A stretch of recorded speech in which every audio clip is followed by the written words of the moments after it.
Take a look now at some of our business stories and the movements in the market. For this conversation, we're joined this morning by Bianca Boertes, the director at Citadel Global. A very good morning to you, Bianca. Good to have you on the South African morning.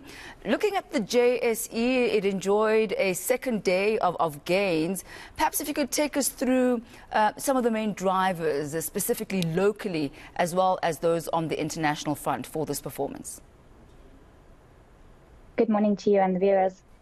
You're quite right. The JSE shed nearly 0.5% on Wednesday, while the top 40 lost about 0.4%. And this was really dragged lower by poor performance and steep declines witnessed in Supergroup as well as Vodacom, with both of those shares shedding 4.2 and 5.1% respectively.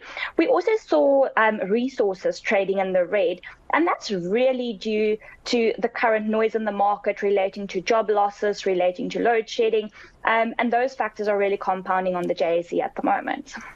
Let's take a look at the currencies, how the rand has been performing. Maybe if you could take us through that. We see it has been gaining some momentum. And if you could give us some reasons behind that. Is this a pure dollar story, or are there other factors perhaps in the market that are flocking to the rand?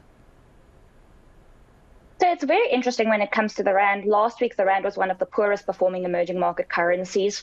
And that was driven by local idiosyncrasies such as the Transnet problem. The two-part pension system also weighed on the currency. And this week, it actually staged quite a significant comeback, being in the top 4 performing emerging market currencies.